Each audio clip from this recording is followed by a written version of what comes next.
Good afternoon, FC Wichita fans. Welcome to a live here edition of the FC Wichita Women. I'm Chuck Cheney in booth today for Mr. Johnny Freedom, who is still on a bit of a vacation. I think Blake Sherman may join me later, but FC Wichita set to take on the Texas Spurs FC as they are just now walking on the pitch. They arrived about a little over an hour ago, ran some drills, and then went back to the locker room. Texas Spurs and FC Wichita have already played once this season. FC Wichita went down to Dallas on Sunday and played the Spurs. It was a 7 o'clock or a 4 o'clock in the afternoon kickoff. However, what was crazy about it, FC Wichita lost 2-1. Nobody really saw that coming, and FC Wichita went up 1-0 in the 33rd minute off a wonderful golazo by Katie McClure. She beat the keeper one-on-one to put FC Wichita up 1-0. However, in the 65th minute, Gabriella Coleman scored for the Texas Spurs to equalize at 1-1. And then in the 82nd minute, unfortunately, that's when FC Wichita went down. It was Alexis Cable.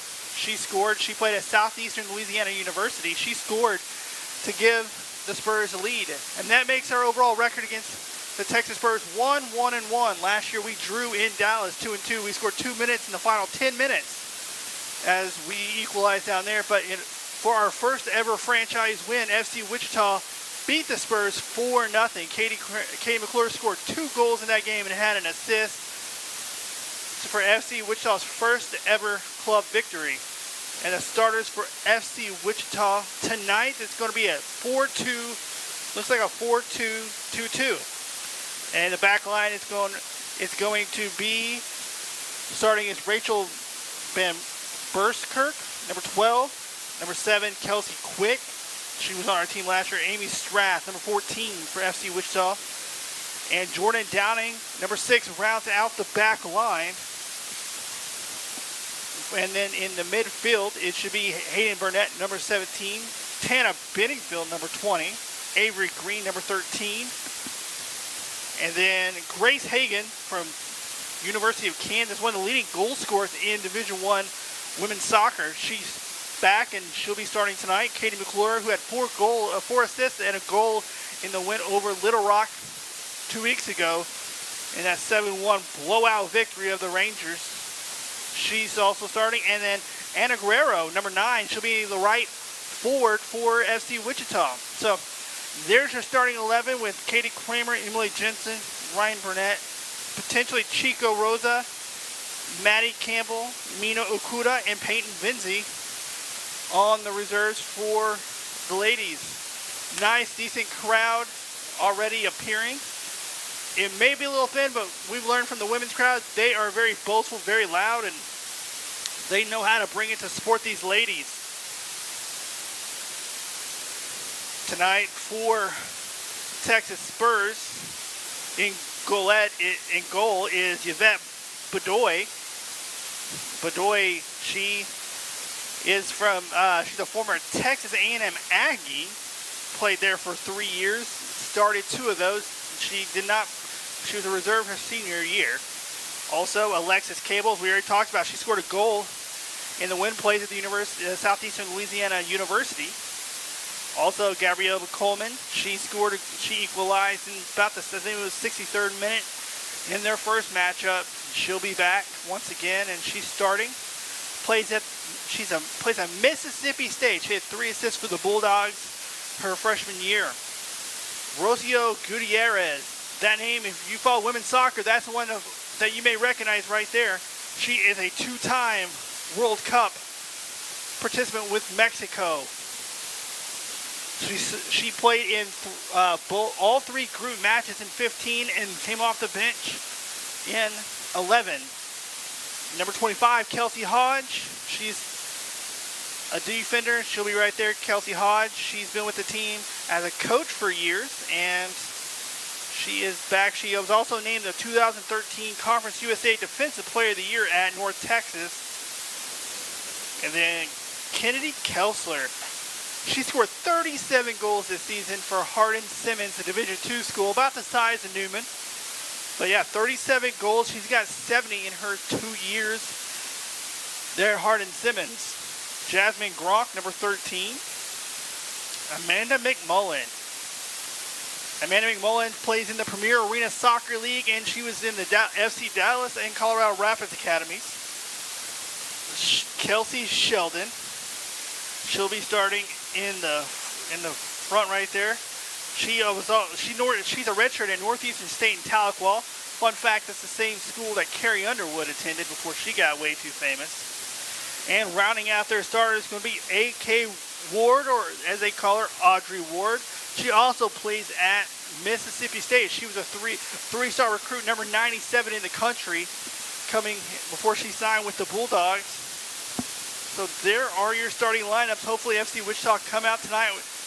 They already seem a little bit more energized. They didn't have to take a 6-hour bus ride, because it looks almost like Texas Spurs rolled in right off the bus from Dallas here today. Might be a little tired legs, as both teams are set to take the field, doing their traditional lineup across the field as they are about to announce the starting lineups. Remember that FC Wichita also will be in Oklahoma City on Sunday against the defending conference champions, Oklahoma City FC. And then we also will host Oklahoma City FC here at Trinity Soccer Complex here on the campus of Trinity School. This wonderful facility they've allowed us to use this season. So we'll be here back-to-back games against Oklahoma City after tonight. So FC Wichita set to play the Texas Spurs. Hopefully get 3 points back, and we've seen this team do it before. Last year struggled on the road a little bit, came back, and were very dominant at home. We look at the Oklahoma City game as an example. They go to Oklahoma City, they lose 3-0, but they beat Oklahoma City 8-0 at Strikers. So something can be said about playing on your home pitch. The winds are blowing from the south. They are whipping and rolling right now, so that could be determining which say they go in the first half. But it is a scorcher here in Wichita, Kansas. If you are just joining us online, we thank you for your broadcast. It says 90 degrees, but it feels probably about 115. And now you're there on that turf and rolling around. So 90 degrees, wind blowing, about 17 miles an hour out of the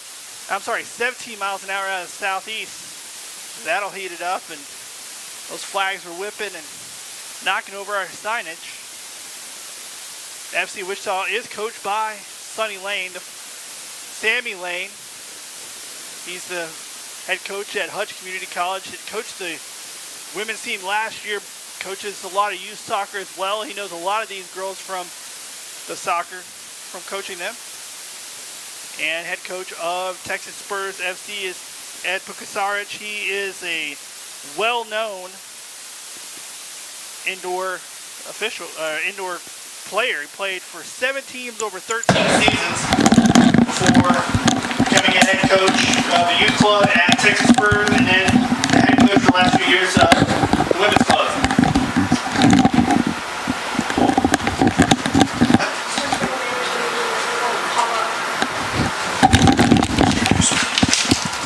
And here is Blake Schumacher joining us on the broadcast. Yeah, hey Chuck, thanks for having me.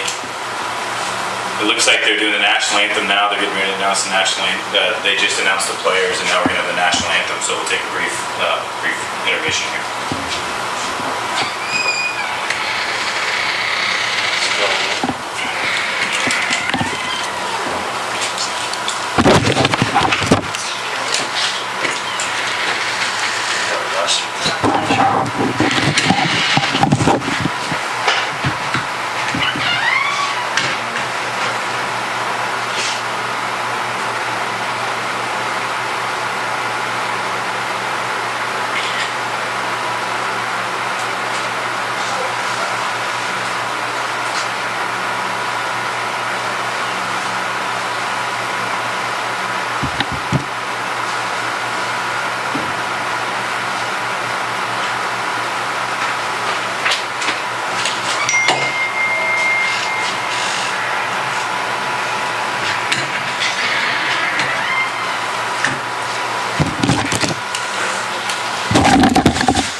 And what a fantastic national anthem that was. And we are grateful to be back we're about to get started. The officials are doing their thing. They're bumping fists, and we're getting ready to rock and roll.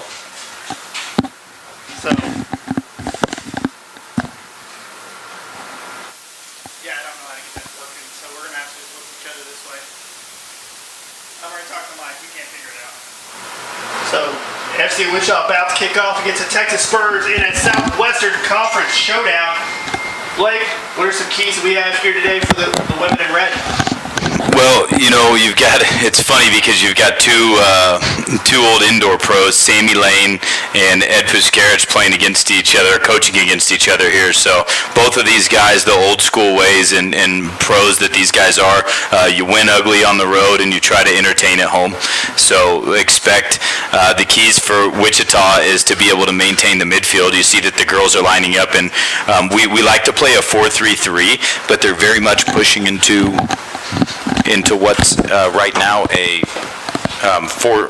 4-2-4. I'm sorry. We're going to adjust the mics real quick. We're having a little bit of technical difficulty here. Yeah, there we go. All right, that's a little better. Sorry about that, folks. So the women are lining up into a 4-2-4. You'll have some help, and they'll basically defend in a 4-4-2. The wingers will come back a little bit, the right and the left forward. You see those players now. You got Avery Green and Anna Guerrero on the right and left side. That leaves Hagan and McClure up top. Cut the field a little bit. One of them drop off and receive. The other one run in behind and look to bring in the wingers if necessary. But Hayden Burnett's been solid. She's logged a lot of minutes. Tana Benefield's been absolutely superb in the midfield and very class with just making good decisions, deciding when to pivot the team, going forward, going backwards, going sideways. And when you can start to trust her, you can really push players high. So a key for Wichita will be when they get the numbers high and they get those 4 players high and they're really stretching the back line wide of Texas is can they ultimately keep possession and not force the play and just relax and be able to and keep the ball and get good quality opportunities out of it, because they are going to push a lot of numbers forward today, and you see that with his lineup and the fact that he wants to entertain at home. So that's the key, is if you're going to go forward, take something out of it. It's got to be possession. It's got to be a change of field position. It has to be a goal kick, a corner kick, or hopefully we've seen these girls in the past, the ball hits the back of the net and it starts to hit the back of the net often. So hopefully that's the case, but ultimately you just don't want to end up stretching your team by pushing numbers forward. So that'll be the key for Wichita, is being able to keep the ball for long stretches and take something out of the attack. And we really saw that last year when we played the Texas Spurs, no goals for the first 30 minutes. Then about a 20-minute span, they blew it open and scored 4 goals. And so maybe we will get to see that again for FC Wichita today. Yeah, I think we dropped a game 2-1 that we led on Sunday at the Texas Spurs. The fans that are watching now from Texas that were at that game will know that Wichita had a valiant effort and were up 1-0. Didn't have any substitutes when they traveled. It was a difficult game on a holiday weekend, and it was a bit of a trap game for us. And we're not into forfeiting, so certainly the girls sent what they had. They had a few injuries, and only 11 players ended up active come game time, and it was difficult to deal with. But Katie McClure puts one in. They go up 1-0, and eventually just get worn down. And here's a ball over the top that's just a clearance, but Katie McClure's in, and Aaron touch from Katie, Chuck. But here's the high press from Wichita, and that's what you're going to see, being able to be in that defending in the 4-4-2 and saying, look, we're going to put 8 players behind the ball, but it's allowing McClure and Hagan really to run at players and force mistakes from the back line and the goalkeeper of the Spurs. And that's what you've got here, is a little bit of sped up play, a ball in to the chest of a forward, and now Wichita's right back at him. Difference on the bench. You got a handful of players on the bench right now that are ready to go, and you're talking about players that aren't in that starting 11 that you saw. Katie Kramer, Emily Jensen, Ryan Burnett, Rosa, Maddie Campbell, Miho Akuda, and Peyton Vinzi returns tonight after a surgery that took her out of not only FC Wichita for a while and playing and training. She was training with our boys academy team in her downtime this fall, but ended up needing a surgery and had it on both legs, and took her out of the Wales Women's World Cup roster spot that she had and secured. So Peyton getting her first cap this evening, hopefully see her for a few minutes, even if it's 10, 15 minutes, maybe more, but start to get her legs back under and let her follow her dreams. So. Yeah, and like you said, the pressure's already coming strong and wide from the ladies. We saw it kind of against Little Rock. They're coming high. It's the Katie McClure, that pressure, and they want to score quick and often, and so that's what they're trying to do. Like you talked about Blake, and like you said, it helps having those extra legs on the bench. Like you said, no, they went to Dallas on Sunday, only 11 suited, but yeah, I don't think they'd ever want to try to forfeit this game. Yeah, I mean, you plan to have 16 traveling to that match, and you have 6 or 5 either injuries or a dehydration or look, we had a family issue came up at the last minute, and you have to allow your players to recover and deal with family issues and health issues and fix those things, and it put a bit of a toll on the rest of the side. But it's no different for most of these girls. They play at a high level collegiately. Some of them local players that are coming out of high school. Some of them international teams in U.S. national pool with Grace Hagan and Peyton Vinzi. These girls are 120 minutes fit. So to ask each one of them to be able to play 90 really isn't that big a deal. It was just awfully hot on the turf, and you get into Dallas this time of year and you got that 110 degree heat index or 100 degree heat index, and then the turf magnifies that, and it was a lot to ask. And what we've seen so far, Chuck, it seems like we've got both teams feeling each other out. I'd like to see Wichita make a little bit better decisions with the ball right here, because Texas is leaving so many players high. You really do have to go forward with it off the throw-in. But with the 4-2-4, Wichita's really sitting into this 4-4-2 initially. They've showed a 4-4-2 on the lineup, but we're playing very flat in the midfield. So maybe just a little bit more movement, relax, possess the ball, get your feet under you. Nobody wants to make a mistake that's pivotal to changing this game early in the game. So we're seeing that fill each other out a little bit, but ultimately Wichita just needs to relax, find themselves, get confident on the ball, and possess, and the game will come to them. Yeah, and they're trying to right there get it into A.K. Ward, but good backline defense to clear it out. And hopefully, I don't know, something like an echo to you guys. And here in the press box, I'm definitely echoing. I apologize for that if you are listening online. FC Wichita backline playing defense, get it to Ward. She'll clear back out. Over to her teammate, Gabrielle Coleman. She goes down the left side, trying to find a cross, and it's cleared out. Good defense right there by FC Wichita, right to Tana Benefield. She's trying to get it out of her bottom third.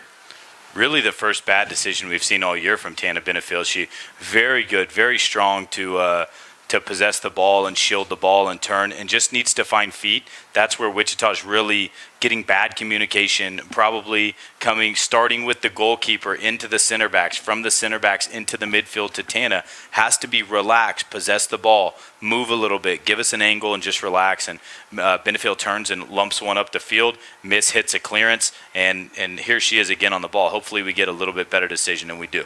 Just slow down and keep it. Nothing has to be rushed at this point. Right there, knocked down, turnover, no call by the AR, over to Coleman. She'll kick it back out, clear it. And that is Avery Green trying to make a play on the ball. And right there, Grace Hagan takes it away, fires it up to Katie McClure. She trying to beat her man, cannot. It's defended out, and they're trying to fight around to Hagan. In the space to McClure. Drops it off to the side, on the right side to Hagan, and it's knocked out for a FC Wichita throw-in. A decent little combination, and really the first time we've seen the other attacking center mid, Hayden Burnett, on the ball. And Burnett steps in, shows her feet, simple little decision, find feet with Hagan. Hagan and McClure have to be playing off each other. One drops in, receives the ball, the other one's running off of her. But it's not going to work with just the two of them. They're going to have to here's McClure a little bit wide, and maybe even offsides lets it run.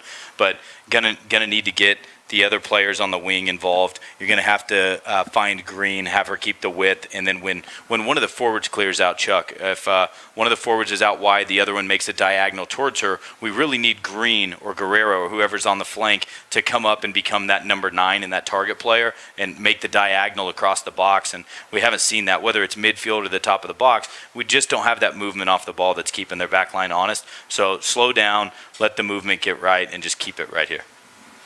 And a turnover right there into Avery Green. Trying to find McClure on the right side. It looks like she's going to be able to get this right now. Oh, She said, she almost saved it on the score line. No dice. It's going to be a throw-in for the Spurs. We're in the 7th minute here. If you're just joining us here, hopefully you're watching our stream live on our YouTube page. FC Wichita hosting the Texas Spurs FC, Southwestern Conference rival. Two teams played on Sunday. Spurs winning 2-1. FC Wichita only took 11 players and still almost came away with the victory. It wasn't until about the 83rd minute that the Spurs scored. And that was Bedoy on the goal kick right there to Jasmine Cronk. They're going to try a through pass on the left side. No, not happening. They're going to drop it back out to Jamie Reichenberger, the Northern Iowa goalkeeper, played at Butler. Near here was the Jayhawk Defensive Player of the Year both seasons at Butler. Newcomer of the Year in the Missouri Valley. And she's a star in our hearts in the net. Without a doubt. Even last weekend, Chuck, you said after the game, could have been 1-5, 1-6. It took until the 83rd minute for Texas to break through, and they ended up with a 2-1 result. But Jamie coming up huge late in that match when Wichita was out of gas and making a handful of saves, keeping the goal differential down. Unlucky the girls didn't come away with a point out of that, and they certainly had deserved it up until that point. But Jamie, if Jamie makes a handful of saves, it's definitely tough to beat Wichita. Yeah, and a lot of people might not watch the FC Wichita. They see Jamie as probably undersized as a goalie. However, once you see her play, there's no doubt she gives 120%. We saw it last year. A lot of times we travel on the road. We're shorthanded, don't travel as many, and we might take a loss here and there, but it wasn't due to the goalie. She was always bringing her heart and her determination. I don't know anybody tougher than her. Sophomore year, played with a fractured leg, fractured chin, and then in high school at Bishop Carroll, she was doing the same thing. I believe towards the end of the year, she was a little banged up with us too. Jamie last year in the first inaugural FC Wichita women's game, and for that matter, the first professional or semi-professional anything in the history of Wichita is against FC Dallas, and they lined up starting center mid for Mexico's women's national team, two Trinidad Tobago forwards from their national team, and Jamie makes 12, 13 saves in the first half. Wichita loses 0-1, but just got our girls in, and there's McClure, and she gets absolutely clipped there, and it has to probably fairly clean. Goalkeeper's already committed into the challenge. McClure takes a shot in the side of her leg, and she's down. She's going to walk it off. It's definitely not a broken leg, but looks like it probably stung, and just enough to contort herself to release some of that contact. Probably just a little bit of dead leg. You get that shoulder right in the thigh, and this was a boot to the side of the calf is what it appeared to be, and you're just happy that it's there and not into the knee at that point. Bedoy launches it to the midfield, right to Ward, trying to set up something for the Spurs. To Coleman, back to Ward. They're trying that two-man game and broken up right there. Jordan Downing, nice challenge.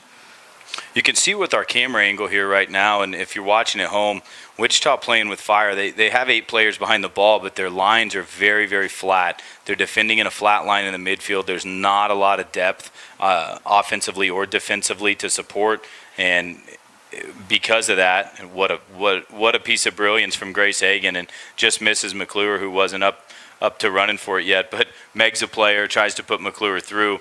They do that at the University of Kansas all the time, obviously local players as well that are familiar with each other. But it's going to be difficult for just the two of them to break down what appears to be a back five right now for the back four and the defensive mid. So we're going to need to stop playing in that flat line in the midfield and push these other two players higher in order for Wichita to get composed on the ball in the offensive third. And there's Coleman for the Spurs. They get it down the left side. She's caught it in the corner. She's defended tightly right there by Amy Strath. She'll kick it up to number 7. That is Rusio Gutierrez. In the box, no good. And FC Wichita is going to punch it out. And it's recovered, chipped in the box once again, over to Coleman. High, dropped in, nope, clearing out.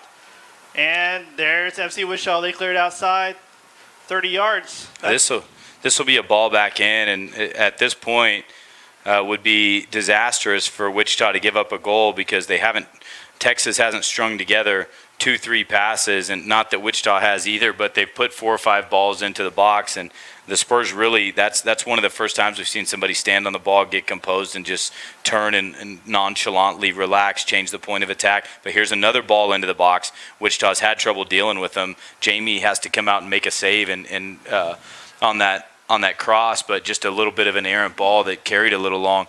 Those are dangerous moments. Players hitting them with their knee, their shoulder, their head, a mistake. There was a moment where it was just an errant touch from a Texas player, almost brought it down at the edge of the 6. So Wichita's going to have to step out and understand that the philosophy right now for the Spurs is to continue to send crosses into the box. They're not even always to a runner, but they're just dangerous balls. And they did that. We learned they did that a lot on Sunday, and that's why we potentially could have been 5-6-1. But FC's back line and Jamie Reichenberger were able to withstand it. And substitution coming for FC Wichita on the pitch is Katie Kramer, and off comes Anna Guerrero for the first sub for FC Wichita.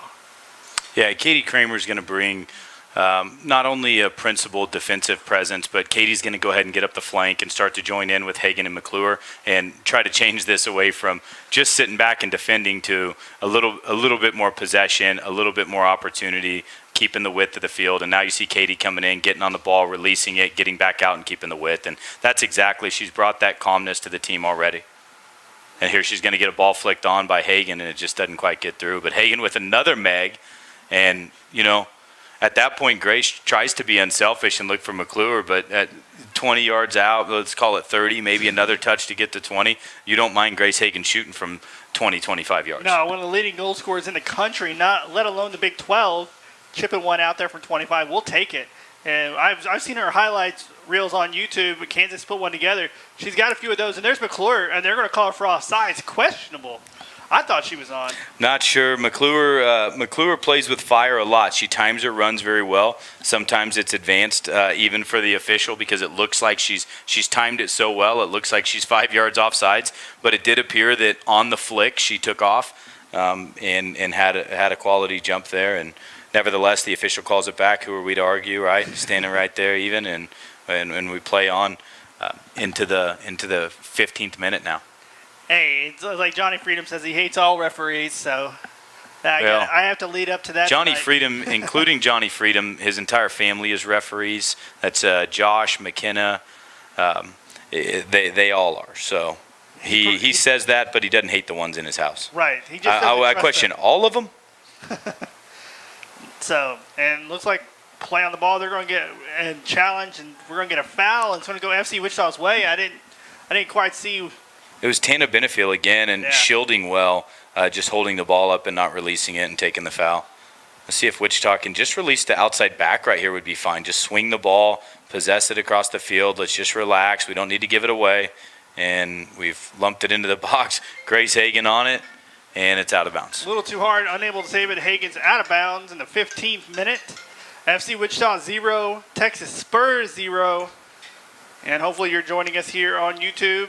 If not, if there's people not doing it, tell your friends, tell your family, go to our YouTube page, watch the wonderful stream that we have going on. So FC Wichita so you can watch the ladies potentially get a W here in 3 points. Right now, currently sitting third place in the Southwestern Conference. Last year called the Southwest North Division. This year just the Southwestern Conference. And there's a turnover forced over to Grace Hagen. Hagen trying to find McClure. She'll take a shot and goal! Cha-ching, that's an FC Wichita goal. Rack it up. Grace Hagen, nice off look to Katie McClure to get the goalie to freeze and hit the left foot into the right side of the net. And FC Wichita goes up 1-0 on the Texas Spurs. Fantastic shot by one of the leading goal scorers in Grace Hagen. Yeah, Hagen, that had been coming the whole time. We were just saying it. If Hagen's around the 18, 20, 25 yards out, and they're going to just drop off and expect her to take a touch and look to penetrate, there's absolutely nothing wrong with Grace having a go. And that time, takes a touch across the goal, goes to her left foot instead of her right, and drives it back across. That's difficult for a goalkeeper, Chuck. Keeper sees the touch coming across. Naturally, the keeper wants to protect to the goalkeeper's right, thinking the ball is going to be shaped. Keeper takes a step to the right. The two options as a finisher right there, you're either shaping the ball to the goalkeeper's right, or you're driving it low and back across them to the left. And easy as you like, Grace Hagan, 1-0 Wichita. Excellent. That's one of the best goals I've seen out of her today. I believe she had 2 in the win over Little Rock's, be her 3rd. And here comes Texas Spurs. They're already into the back third of FC Wichita. Throw in coming. What can that do for confidence, especially a team that's already defeated you once, Blake, and you come out, you get a goal here in the first 17 minutes of a game?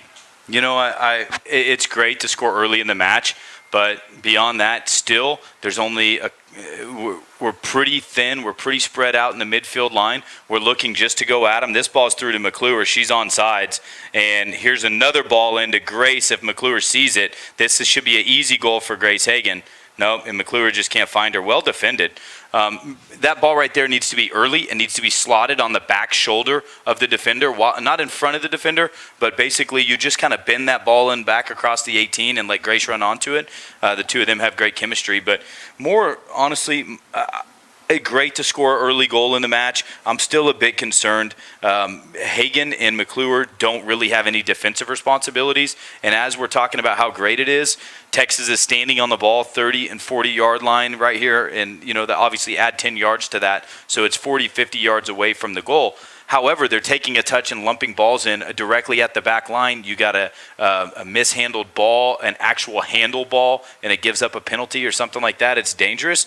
It would be nice to see Sammy or the staff realize that, look, this is a one-goal game. We're in control. It's great to look to counter, but a little bit of pressure. Here you see Hagan coming back to help us out of the back, and that's exactly what I'm talking about is just come back and help us get out. Come back and put somebody's head down defensively. Don't let them turn and face and just put balls into our box. I'm not really excited about that as a football fan, but as an FC Wichita supporter here, right? So it can be fixed, and I think you just saw that work ethic out of Hagan, and now a free kick for the hard work on the side from Avery Green.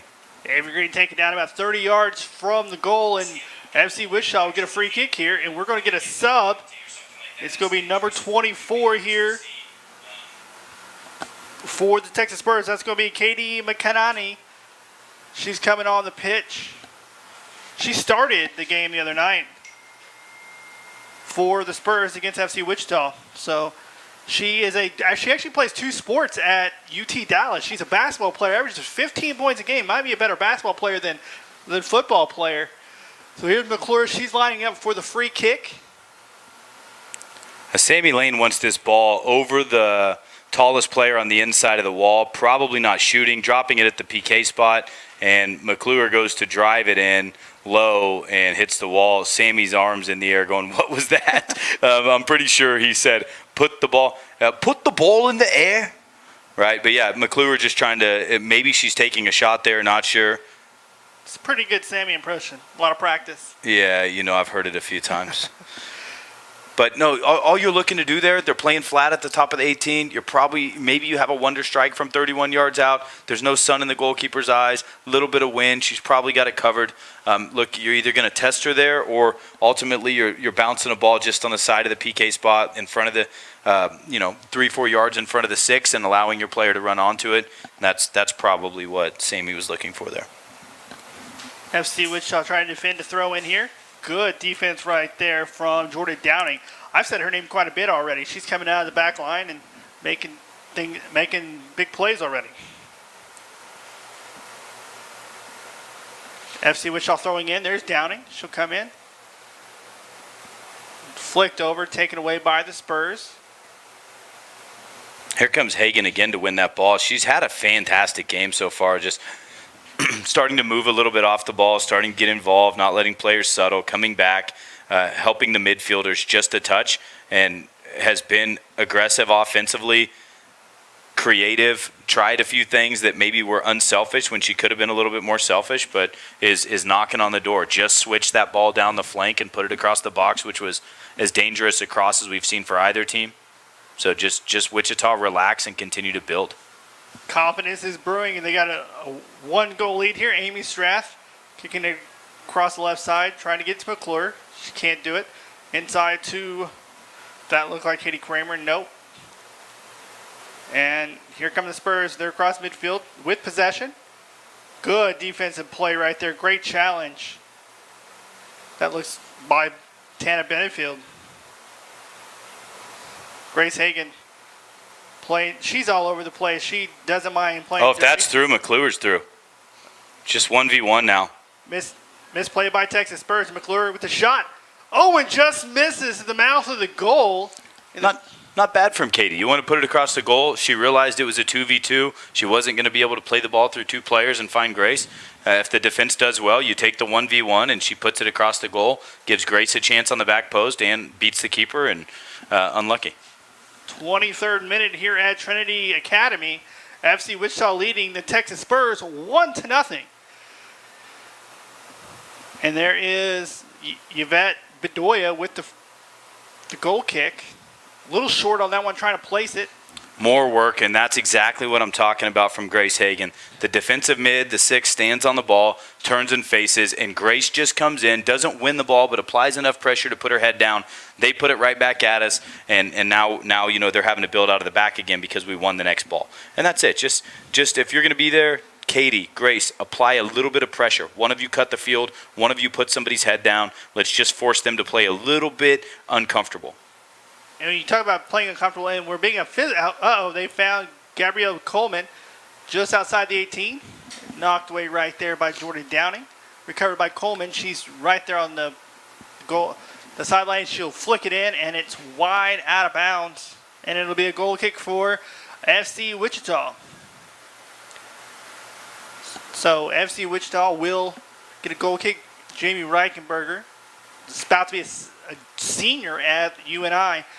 We talked about the physicality, and we talked about how FC Wichita struggled a little bit because of the lack of bodies. That could be a potential issues here, as Texas only has.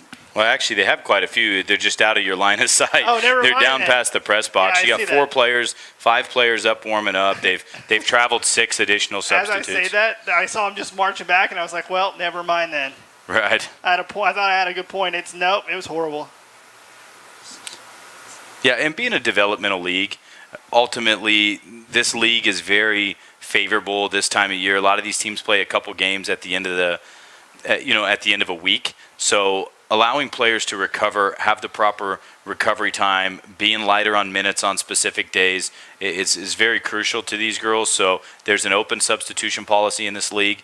It allows you to get every single player that's on your bench that rosters that day into the match. Of course, there is roster limitations, but they can come in and out.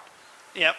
Unlucky from Texas. That's their best chance of the game so far. Finally pushed deep enough. And, Chuck, that they're standing on the 15-yard line, which means they're 25 yards out. Wichita is not applying pressure on the ball, and the entire back line is dropped to the edge of the 6-yard box. This is a flick-on header that Jamie probably, if it's on frame, unless it's at her, can't do anything about. We're allowing them to win those balls in the box, but we're giving it all away. There isn't any reason why they shouldn't be up to the PK spot or the 18 and pushing, trying to put players' heads down, trying to take a block, denying the ball in and allowing players to drift offside if that's what they're going to do. But even if you're going to man mark there, you can't allow them to win the ball first. Subs coming in for Texas Spurs. Alyssa Butler and Brittany Jones check in. Both small college players in the area. Alyssa plays at East Central University in Oklahoma, and then Brittany plays at Texas Women's College. I didn't realize they didn't actually have athletics. I thought it was just a junior college. I have to commend you on your research because none of that information is right here in front of you. So you know names based on numbers already with your research. And here's a fun one that just checked in. Allie Franks. She is one of the oldest women in our conference. She is 31, and she's playing for the Texas Spurs. Just checked in. She last played in 2007 as Grace chases down a long ball but goes wide. Just put a little bit too far. It looked like Katie Kramer had a chance to put Grace through. Grace held her on sideline very well. Yeah. Katie pushed the last defender back just a touch. Grace stayed on sides. Grace was the right idea from Kramer, just not the best ball. And Wichita misses a bit of an opportunity, but collects, and Hayden Burnett switches us. Tipped out, recovered back. FC Wichita inside, trying to get it to Hagan. Can't do it in the back line. Will recover, chip it all the way back to Reichenberger. We talked about Grace Hagan already. She was a unanimous second-team All-Big 12 selection this year at the University of Kansas.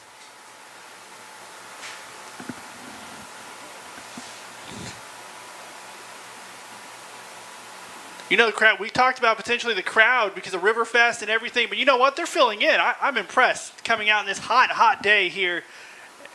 The heat index here at Trinity Academy is about 103 right now. And they're out supporting the ladies in blue today. Yeah, you can see some of the boys from the men's team over there as well. I've looked straight across the pitch, and it's difficult to miss Frank Tayu and his blonde hairdo right now. So it looks like you got Frank, Mark Weir, Nelson Landaverde. Some of the guys come out and finding something to do on a Friday night before they travel to Arkansas tomorrow. They got a match against Ozark FC in Springdale, Arkansas. Of course, the guys unbeaten and in control of the Heartland Conference again.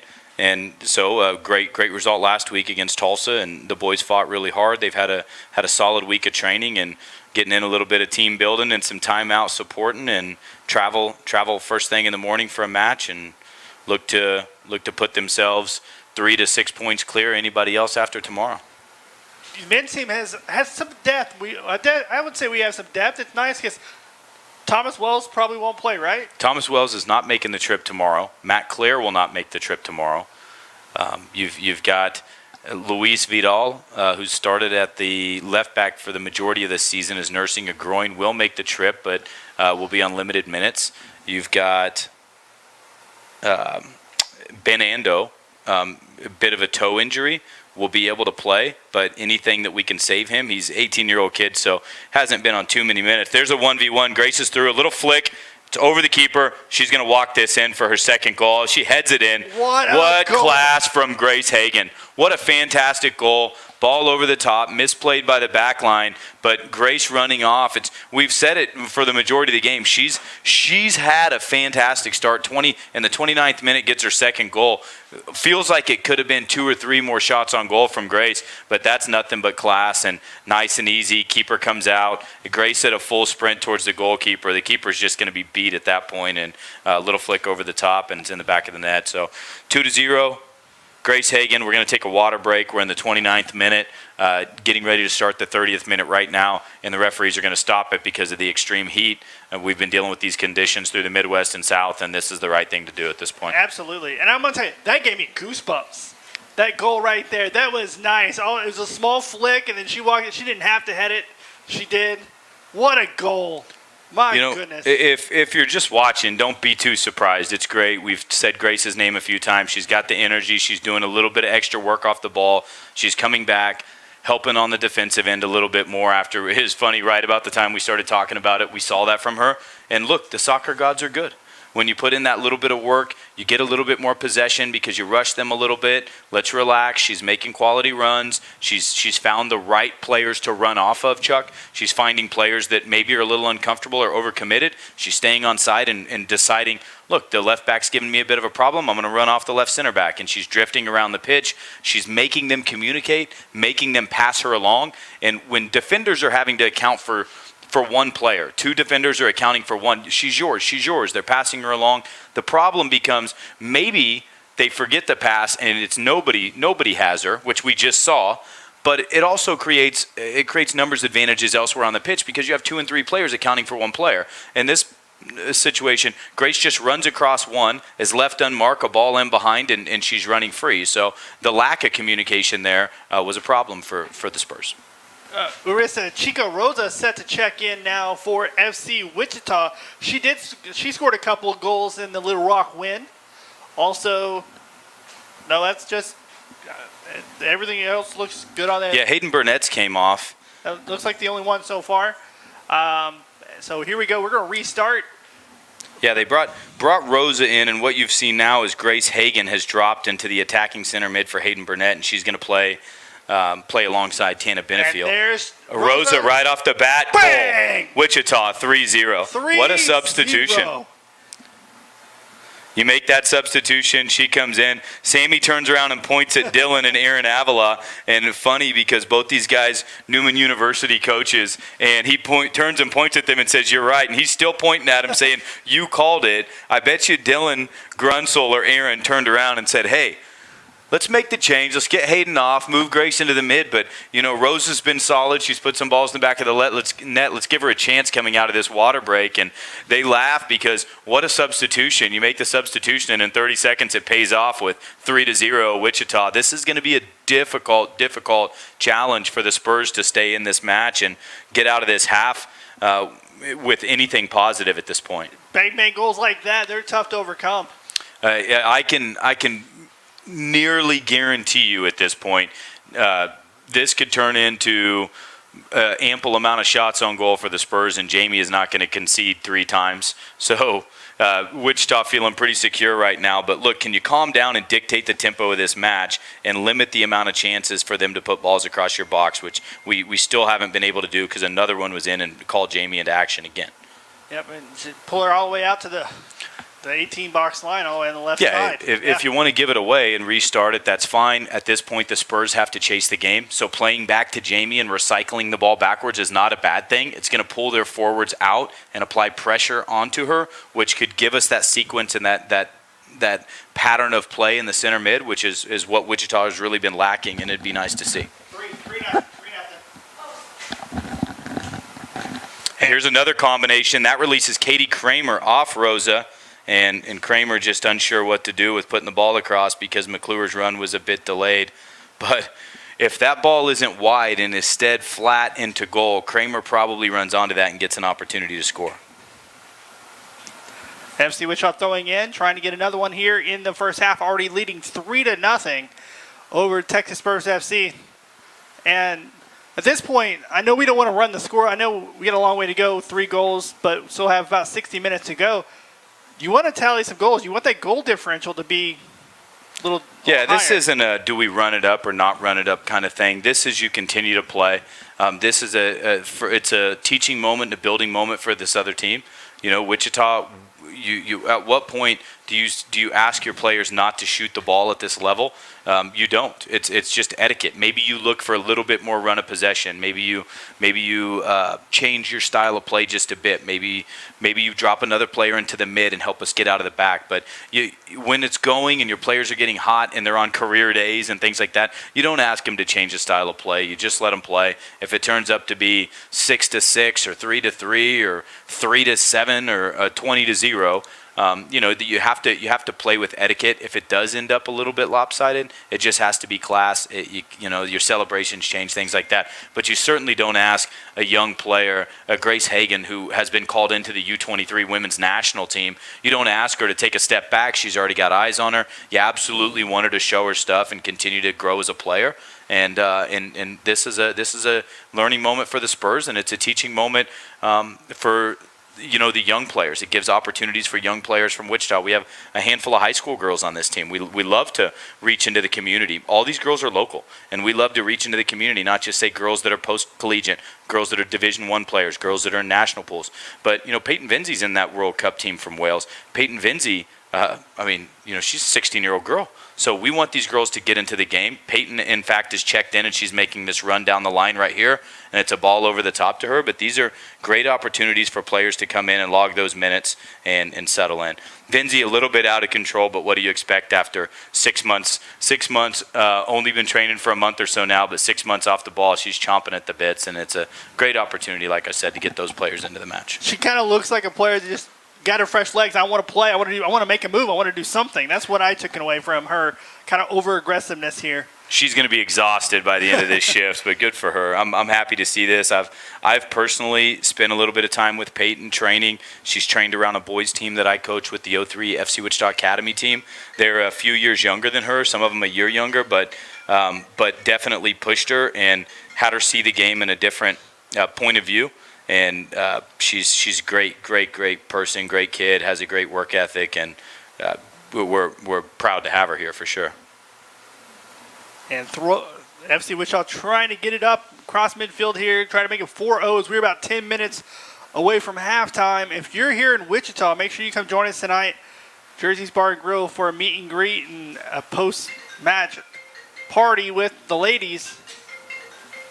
They're great hosts, and they come out and do a great job, and hopefully they could do that again tonight. So Spurs they get it back to cross midfield, dropped it off to Wells. Wells, she's taken down. She's going to get a free kick awarded to the Spurs here in the 37th minute. 3 subs checking in for Texas. Jumping on the pitch a little quick. That's Elizabeth Murphy. Her compadre, Katie McConney's coming back on. And number 20. And we apologize if we're pronouncing that wrong. It very well could be McEnany. McEnany? I don't know. We went to ask it, but they went back to the locker room, so I couldn't get pronunciations. I'm doing my best. McEnany. I like that one. Let's go with that. Yeah. So, play to the box, just off the head, no real control. It will be a goal kick for FC Wichita. But we talked about that. Those crosses into the box, they were plentiful for Texas Spurs on Sunday. FC still struggling a little bit to control them. And really, the last few haven't been dangerous for FC Wichita at all. They've resulted in Jamie Richenberger coming out and collecting them. Jamie Richenberger letting them go out for corners. If that's the idea at this point, if it's not a diagonal or a ball right over the top in front of the goal, if it's something that's leading a player 10 and 20 yards, it's one player versus 2, one player versus 3, or Jamie's able to come out and collect it, then not bad. This is what we don't want to see from them. That's a great run of play. Ball in. Jamie's going to have to come out and make a play, and she does. Spurs recover it, brought down, and it's going to be a penalty. I don't know that I can fault your center referee there, Brian Otten. I think that's probably an earned penalty kick. It was a mistake. It looked like it was Peyton Vinzi. Hard to tell, either Downing or Vinzi.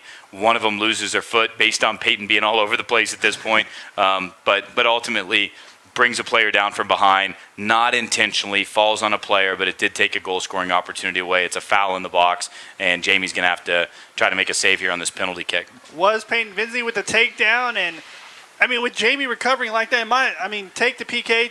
Jamie made a mistake. The penalty kick was a result of her. Well, it was a result of her letting that ball go. She had both of her mitts on that ball. It wasn't routine. She had to come out to get it, but certainly had an opportunity, had it in her hands, came out, made a play, got to the ball first. The forward opted out, and Jamie left it sitting for the second runner, and that's a mistake. She's going to look back at this film. Jamie, when you look back and watch this film and listen to the recording, it's all right. Lesson learned, 1 out of 100. Let's get the next 99, right? And Gabrielle Coleman does place it in the net. Jamie goes left, the ball goes right. It's 3-1 here in the 40th minute. FC Wichita leading over conference foe Texas Spurs FC. There's Eureka Chica Rosa trying to make a play. Jordan Downing, back midfield trying to find. There's Peyton Vinzi. They're going to one time it to one another. There's Rosa out there to McClure. She'll run down the right side inside the box. She's still with control. Tips it out, and nice challenge there by the back line of Texas. Not sure here. It was a good decision there to lay it off by Jordan Downing and just relax and possess the ball. She's not paying attention. Sammy's all over her, but Quick's not paying attention either. Jordan's listening to the coaching instead of showing for the ball. But my thought, and I think that's what Sammy was getting on, is why wait so long to make the decision to come to this ball? Grace has to track 20, 30 yards back. Jordan comes up and wins the ball and relaxes and recycles it, goes forward, whatever, but we never lose possession. Brings Grace out of her position. Jordan doesn't win it, and then Sammy tries to voice his opinion to his defender. Ball's coming back to her. Now she's left the match, and it's a complete meltdown there from the back line and the coach, because we've got this communication going that's awarded possession to the other team. And now, okay, good. I was going to say, now that call goes either way. You got a free kick at the edge of the 18. They've got momentum. It's 1-3, and it goes back to the communication here between the center back, the outside back, and the head coach. The weird part is that miscommunication we saw between Quick and Downing. That's not something we really see a lot here Girls are usually pretty in sync. FC Wichita tipping it around, recovered right there out to Hagan, who's standing about midfield. She'll chip it up to Rosa. Back out to Hagan. Looking, she's trying to strike. She'll try to find an entry ball. It's just a little too hard, and it'll go all the way back to Bedoy in the 42nd minute. Almost halftime. Make sure you stay with us. We'll be here for second half. Make sure you're here tomorrow.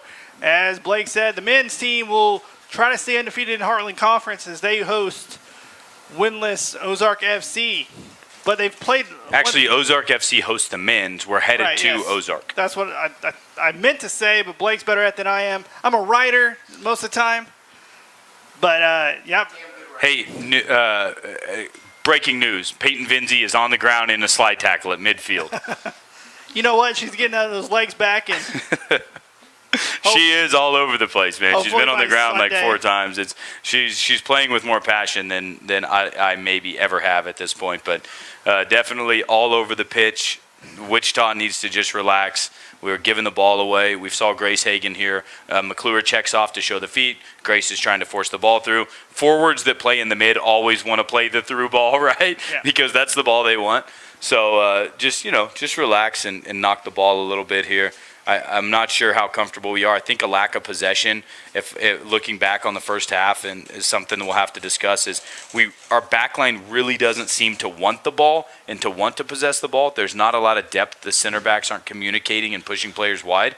We really could use Kelsey Quick, Amy Strath, maybe even when Maddie Campbell comes into this match. We need these players really to relax us and just stay on the ball for a little bit. Just control it and relax.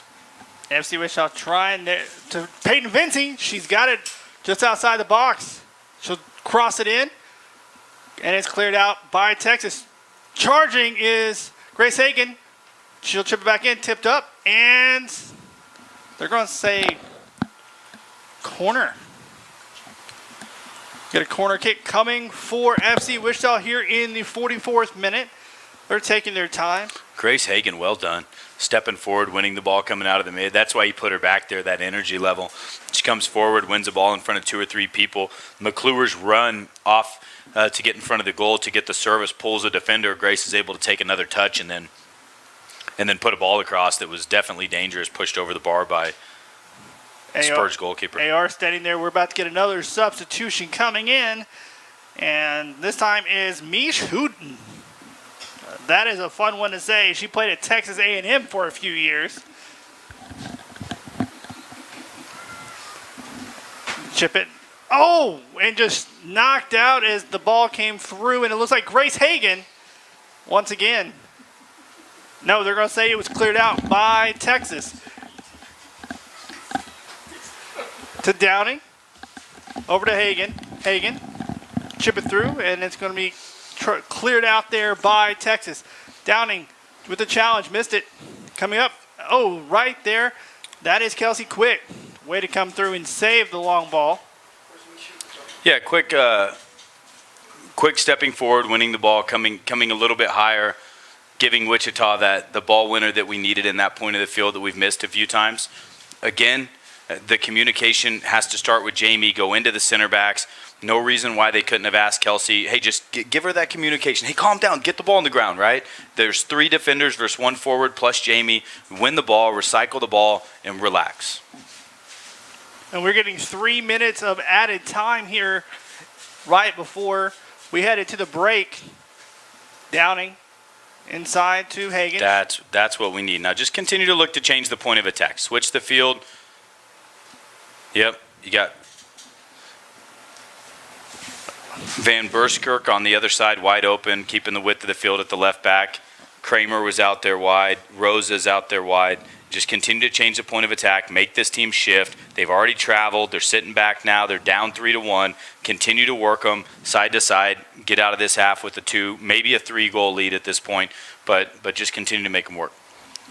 And we talked about like that goal coming, and we talked about staying focused. Do you think maybe some of the play after going up 3-0, just like a lack of focus. You get up, and then you kind of want to just let go a little bit because you've gained. 3-0 in soccer is huge. I don't think it was a penalty kick that was an errant trip.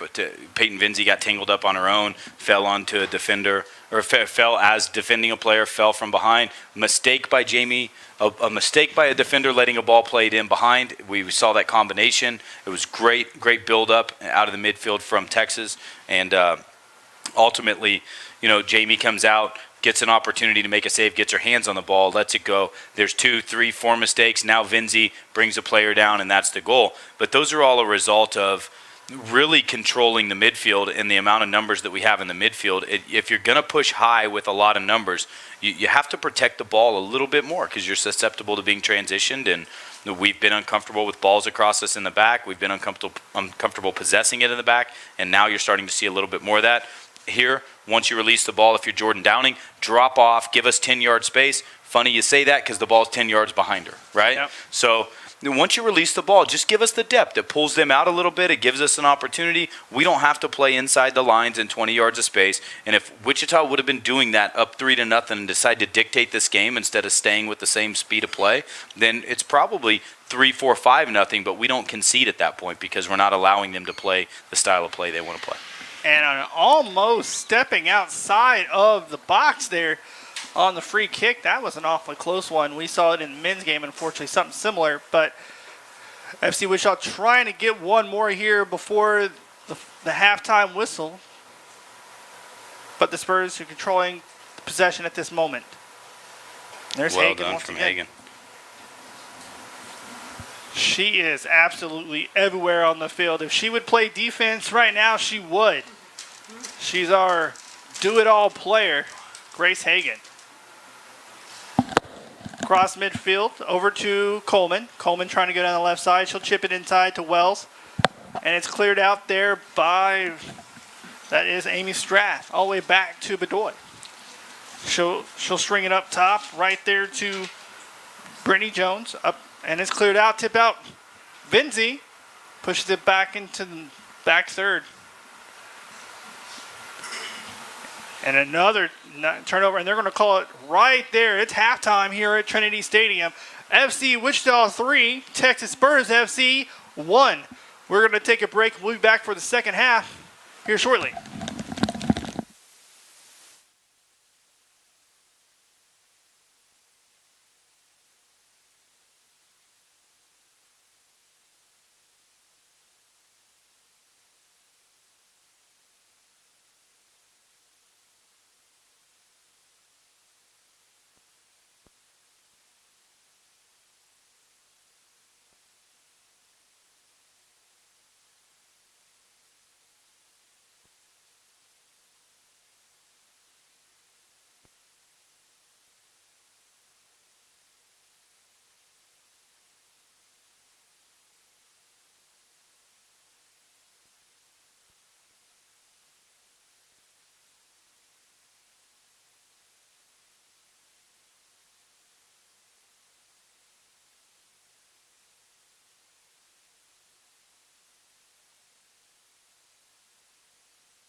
And welcome back to the second half here at Trinity Stadium. FC Wichita is going to be moving right to left on your video screen.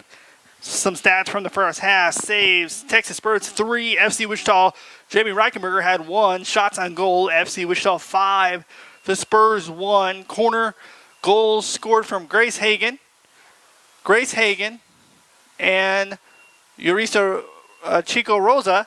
And the 1 goal for the Spurs was from Kelsey Hodges. She hit a PK in the, I want to say, the 25th minute. So that would give them the, it was the, 34th minute. Gave it a 3-1 advantage here at halftime for the ladies in blue. So that's where we are at in the first half. FC Wichita starting here. They got a free kick coming. They're going to step back, spread it out, and getting ready to go. And cross into the box is a little wide, and it's going to be cleared out to the side for a FC Wichita throw-in. We are in the 45th minute. FC Wichita trying to get back into this, get on the board again. So they cleared out, and here comes Gabrielle Coleman. She'll toss it up. Stopped by Tana Benningfield. She'll kick it into McClure, and they're going to back it back out, try to open up some field and possession. And that's taken away. And a nice through ball by Texas Spurs all the way up and into the box. A nice clear out there by Amy Strath. She'll challenge, knocked it out for a corner kick for the Texas Spurs, their first of the match. FC Wichita had 3 in the first half. And looks like that will be number 21 in the corner, Amanda McMullen, taking free kicks. She's got her hand up. She approaches and lobs it into the box. And Jamie Reichenberger punches it out. Nice way to get into the crowd and clear it out. FC Wichita, nice clear out all the way out to the 4th official. He made a great catch right there. Fantastic hands by the 4th official in a sport where you're not allowed to use your hands. They'll try to throw it inside. Get a handball, no call. It benefits FC Wichita. There's Katie Kramer up to number 12. That is Rachel Vanskirk.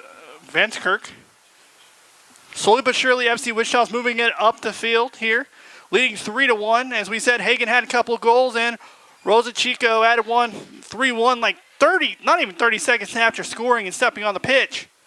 FC Wichita leading 3-1. Hagan challenging, and Jordan Downing lets the ball get past her, and she's going to have to hustle back to Reichenberger to clear it out. Could have been a costly mistake, but she recovered well. Yeah, it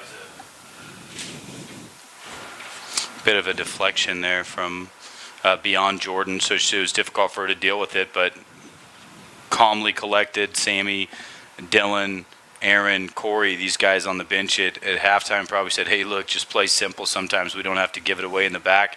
Play back to Jamie. Her feet are fine. And so you've seen that correction already. And there's McClure. Yeah, McClure has to hold on to the ball now. Rosa was offside. She gets onside. Trying to make a play. Go one-on-one. Oh, nice heel kick to McClure. She's inside the box. She'll split 2 defenders. Oh, and a wide shot that will go all the way out of bounds for a goal kick. Man, what these 2 Kansas Jayhawk stars really can make moves on the pitch. What one nice step there between the 2. It's great skill. Great skill there from Katie, but decision to play it with the left foot across the goal, obviously hitting it with the inside of your foot shapes the ball. So you saw the ball bend from the inside to the outside. So it's either got to be driven there fairly hard on frame or cut back to the right foot, and then you have a little bit more options, but probably just has to drive that ball on frame or across goal, and instead of trying to shape it with the left foot because it just bent away just a bit on her. Bing, I guess I heard you say it during halftime talking to ambidextrous. Is that really, can you make it at this level without with being a one-footed player? No, well, it's funny you say that. I mean, people say Messi and Robin and guys like this that are some of the best players in the world are one-footed, and I don't think it's that they're one-footed, obviously, or the other one's only for standing, or you hear things like that. You know, ultimately, it's that one of the feet is so special. One of them is so good, and it can't be stopped, and they dominate, and they go there often, and that they say they're one-footed, and there's 3-2. McMullen with the pass inside to about the PK box. And I want to say that is... Can I get a... We'll get a number in a second. She's right in the middle of the entire group. One day, she's going to turn around in a second. But it was a nice play into the box by Amanda McMullen. Left Jamie Reichenberger on an island. And 3-2. So, not quite sure...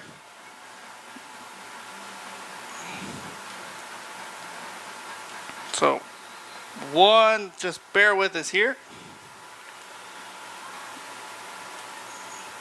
And FC Wichita will restart here, only leading 3-2. If you came for goals, welcome. This is where you wanted to be, 3-2. Bit of a barn burner happening now. Texas has taken their chances. They've had a few chances. They've put them in the back of the net, and they've really done well, taking those opportunities and nearly equalizing now. Wichita, we said Jamie probably won't give up 3. I'm willing to bet on it. We're certainly going to find out now, but Wichita's back line is going to have to calm down a little bit. Offensively, look, have more run of play. Possess the ball for longer. Stop giving it right back to them. It's exactly what they need to get back into this match. Possess the ball a little bit longer, and not only will you find opportunities, but you'll wear them down a bit. Rosa coming up just a little bit weak, took a bit of a knock right there and signaling over to the bench saying she's okay, but still limping.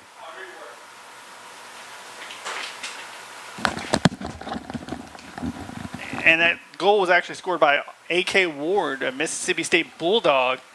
That's one of 5 Division I athletes that the Spurs have. There's McClure trying to one-touch it. And there's Benefield up top to Peyton Vinci. She'll try to stretch it to get to the outside. Gabriella Coleman will challenge. Whose pressure does this? Is this on FC Wichita? They get that goal back cut within 1, or is it just kind of got to play your game, not overreact? I think that it's the tempo for FC Wichita, not calming down, not dictating the flow of the game, not really finding their shape and possessing the ball when it was 0-3. Has allowed this team to climb back into the game. One mistake gave them a little life. They got out of the half instead of 3 goals to 2 goals and get the early one. And now, I mean, you got a problem on your hands. Another shot and save. That one right there. A rocket there by Ward. Saved right to Reichenberger in the 53rd minute. The defense dropping way off there. Strath and Quick and Downing and these players are dropping so deep that they're able to take touches 18 and 20 yards up, and looks like you're going to see Avery Green get called back into action here. I wouldn't be surprised if we saw her, not necessarily in the attacking role that she was in. There's Katie McClure in behind. She has to put this one away.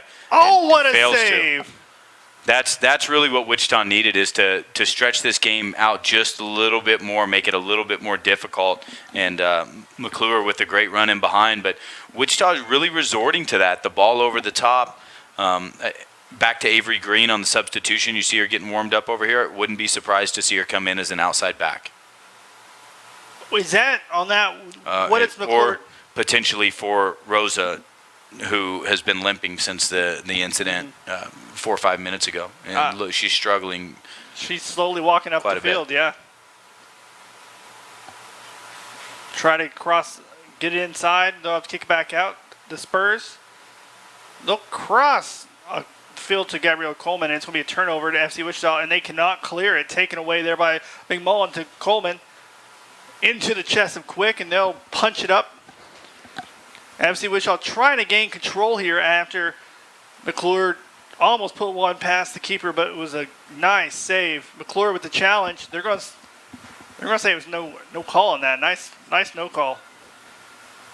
I really like the center official. I know we kind of bashed on the official a little bit, but he's on it pretty fair and lets him play. In Wichita, you're starting to see a little bit more tired legs, players staying higher. Although they lined up in that 4-2-4, there's a ton of space in the midfield for the Spurs. They're able to change the point of attack. There's really no defensive shape. Sammy Lane down here, shouting instructions, shifting players, not really excited about the lack of organization amongst his team. And it's Peyton Vinzi that comes off, and Rosa stays on. Avery Green is shifted to the right forward, and Peyton, didn't give us bad minutes, but certainly this isn't hey, she's not giving us what we need, but more along the lines of ease her back into play. Yeah. It's her first minutes, get her a little bit at a time. There's Avery Green released by McClure down the flank. Avery Green's got a 1v1.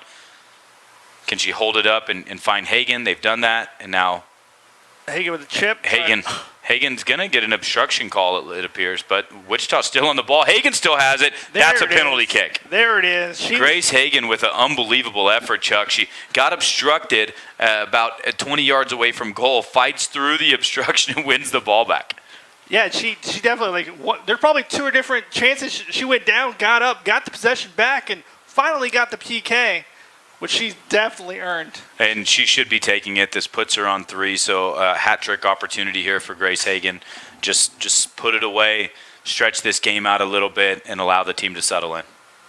Hagan's right-footed kicker setting for the PK here. She approaches, shots up, and it sneaks by the keeper.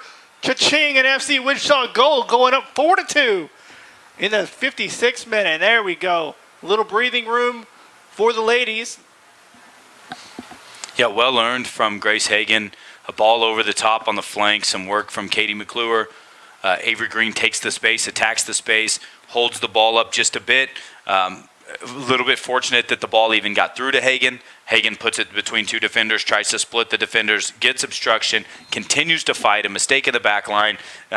Just scrum, absolute will fighting for the ball, and picks it up and gets clipped from behind. It was similar to a player brought down earlier when Texas got their penalty kick, and that's exactly what the girls needed to give them the confidence back in this Rachel game. Van Burkirk, she just fought through and got a challenge and got the call. She is physical, is one of the more physical backline defenders we have. Yeah, the physicality, I think, back there isn't really a concern, right? They're winning. They're trying to win the ball fairly strong. They're getting stuck into challenges. It's just the composure and the depth and the organization to build from the back that Wichita's lacking. We haven't seen it a lot from Texas either, but I feel like Texas has been a little bit more organized on balls in from the back into the target, laying balls off, and calmly looking to connect this half. Wichita's been very direct as Texas is pushing forward, trying to catch the game. Wichita's being able to put balls in behind them. It's funny. We talk about mistakes that Texas made that allowed Hagan. Sometimes I think about her, what she does. I don't really think it's maybe a mistake Texas made. I think she just is overpowering her defender at times and making a better play. And this one's McClure's through. She's on sides. 1v1 with the goalkeeper. Just a little touch. What a save. What a save. McClure tries to go over the left shoulder. Bedoy puts her hand up, knocks it away for a corner kick. Fantastic run, staying on sides for McClure. Wichita's putting the ball in behind at will. The line was high enough that it gave Katie time to run onto this ball. Goalkeeper shows that she's going to come out, catches McClure in between. Do I push it by and dribble the keeper, or do I put this away? And, you got to give it to the keeper. The keeper forced her to take the shot, closed the angle, made a save, and now Katie on the corner kick. McClure placed in the box, and it's tipped out. Looks like the Benefield, and clearance by the Spurs, taken by Vansberg up to Kramer, and it's going to be cleared out all the way to the midfield. And it kind of reminds me a little bit of last year, Katie. She struggled, didn't really get a couple of goals. It was always a shot, a shot, and finally just kind of like the floodgates open. I think it's what we're waiting for. If she gets one, she might get two. But Katie creates chance after chance, and it's a numbers game for her. She'll put plenty of them away. It might be the next 5 hit the back of the net for her, and it might be 5 in a match kind of thing. But she creates, she gives you 6, 7, 8 good goal scoring chances a game, and that's what you get from her. So, that's it's plenty. The next, like I said, the next 5 hit the back of the net, and you got a special day. Yeah, Katie McClure scored our only goal in the loss to Texas Spurs on Sunday, so she's not completely unfamiliar with the net. She had 4 assists, in the win over Little Rock Rangers in their first ever Southwest Conference match. They played in they actually played in the Heartland Conference in the women's last year.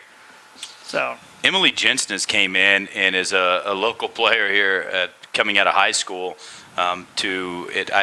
I believe it's Mays High School. You might do a little bit of research on that for us, Chuck. But Emily's checked in, brought some energy, made fairly good decisions, putting players' heads down, cutting the angle when she did so there, and was a breath of fresh air when she stepped into this match just now.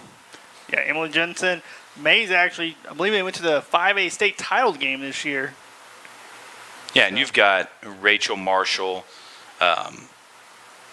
Ashley Laking, Emily Jensen, players like this that are coming in that have been at that level, played with players that graduated last year like Brooklyn Anson. So just a reloading situation for Wichita. It's a great opportunity for these young ladies. She's actually a 259 kid from Northwest. Oh, Northwest High School. But yeah, she's committed to play at UMKC next year, Division I school. So that's that FC Wichita talent just building up at the Division I level.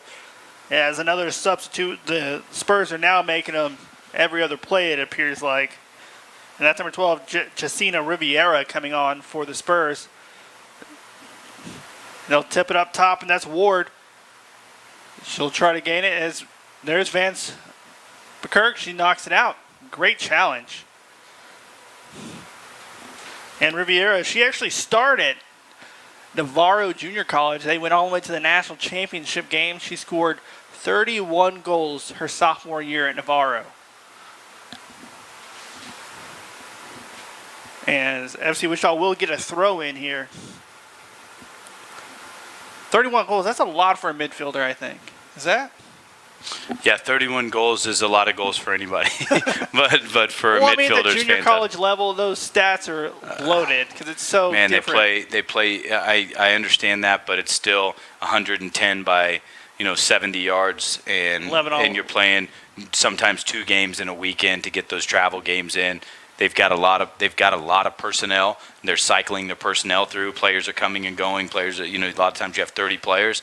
So to be able to have that kind of production, obviously the quality of her, but as well as the team that she's on, obviously is giving her opportunities to touch the ball in the offensive third. So, I mean, it's not easy. Regardless, the JUCO level in America these days, there's been some fantastic players that come to us after JUCO. Leo Sosa, Mauricio Vargas, James Togba. So some of the best players Jamie Reichenberger around here. Jamie Reichenberger. And FC Wichita is able to clear out the corner here. That's that energy from Emily Jensen there. Well done. Can they just combine? A little bit long for McClure. Hagan saw an opportunity to go 2v2 and just led McClure too much. But Emily Jensen, good energy, comes in, looking to find feet, connects with Hagan.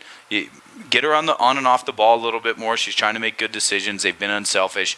She's putting the work in off the ball. You definitely need players like that in the match. And then we get it up top to McClure. They drop it off over to, and then taken away right there by Jacina Riviera, the one we were just talking about. Going back and forth, back and forth. And there's McClure, drops it off to Benefield. Benefield sidesteps a challenge, gives it up to Jensen. Jensen to Kramer, and there is Jensen trying to get to the keeper, and Bedoya clears it out. FC Wichita creating chances. Benefield with the ball at midfield once again. And they'll back it out, reset it, try to create some space. And they're going to pop it up to McClure. She'll tip it back to Jensen. She'll stop. And there's McClure. Oh, and she'll knock it forward. We get a run on the side. Looks for the cross in, trying to find McClure, and it's kicked out for a FC Wichita throw-in here in the 64th, about to be 65th minute of this match. Another sub coming on for the Spurs. Nope, they're going to hold off. They're going to get this throw-in, I guess. No, that's going to be number 9 coming in. That's Alyssa Butler. She was the first ever sub for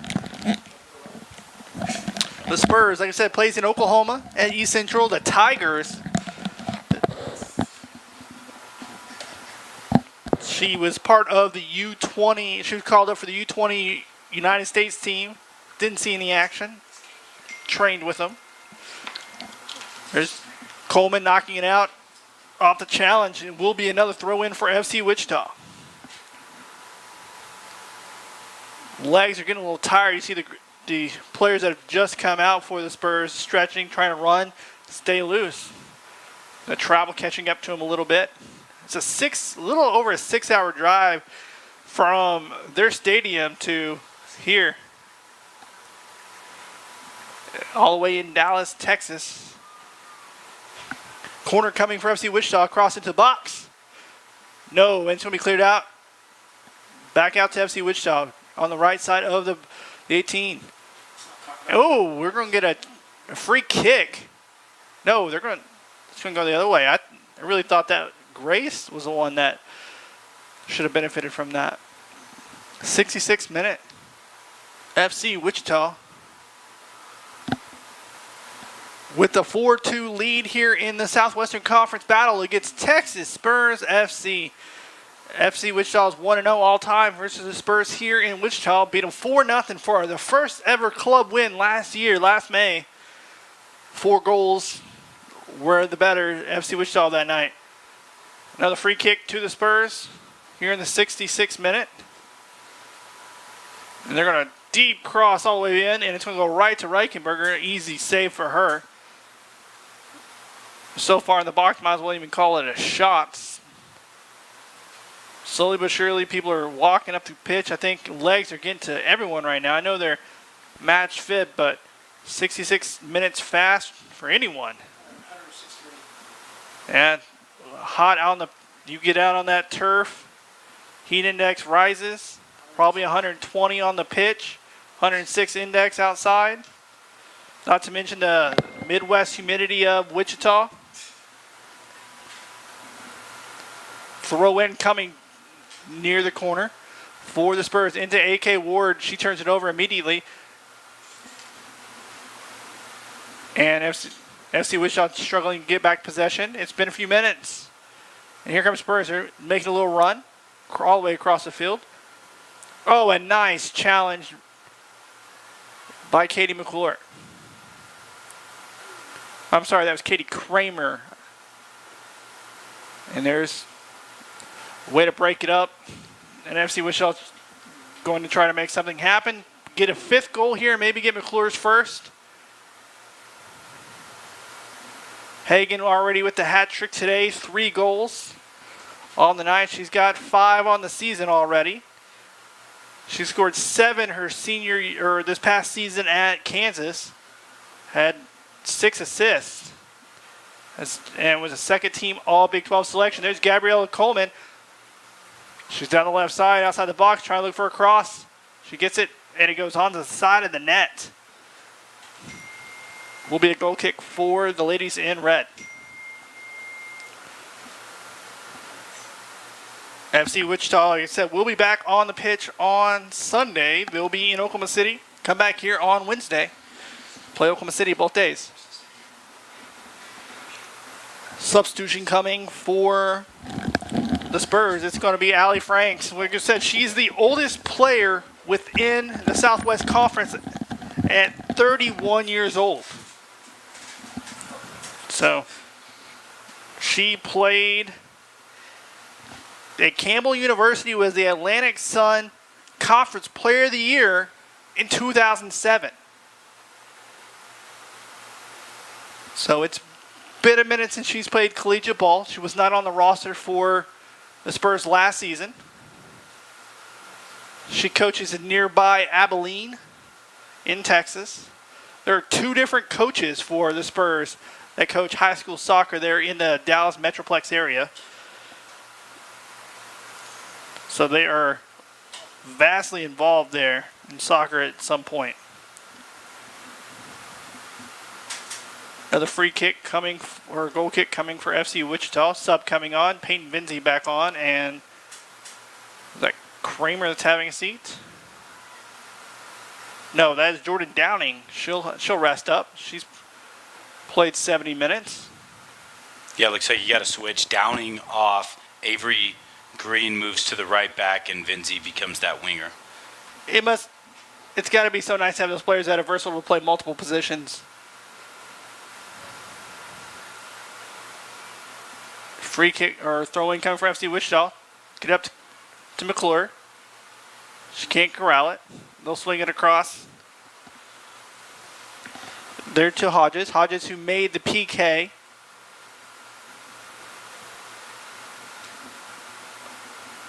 And that is Riviera. Riviera can't do it. There's Hagan. She's all over the place still. 3 goals. Constant challenges on the defensive side. Trying to find players. I know she set up her teammate Katie McClure 3 or 4 times for potential goals. Couple of really nice saves there by Bedoy tonight for the Spurs. Ball knocked out. Just a lot of this midfield back and forth action. No one really taking any shots. No one's really trying to gain possession. Just going back and forth with 20 minutes to go here in this match.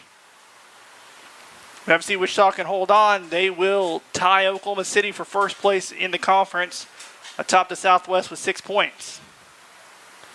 Cross into the box, goes right to Jamie Reichenberger. She corrals it, and she'll come out. Ooh, almost attempted throw in. I don't think McClure saw her. That was Kramer again.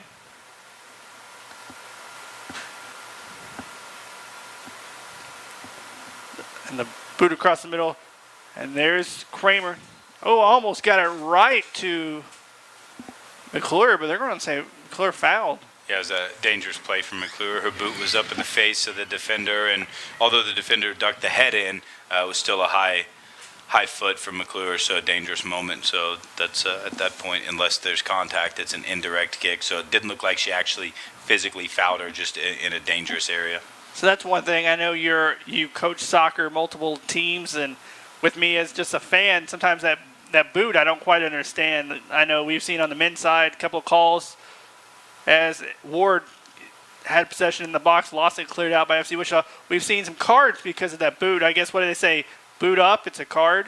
Yeah, a high boot or anything that's in a dangerous position, up around the head, up around the stomach or chest or something like that.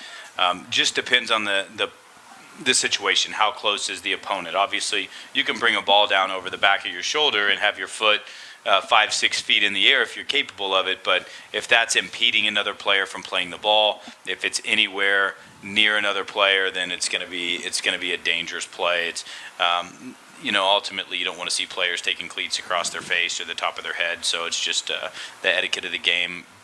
A call on things like that prevents those.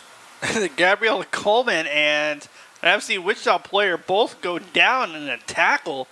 That was good form by Coleman. Sign her up for the Dallas Cowboys the way she put the head across the chest and drove through the body. That's Peyton Vinzi, still a high school player she finds herself into those kind of challenges with her physicality and work ethic. She isn't your typical 16-year-old. No, she's not afraid of anything.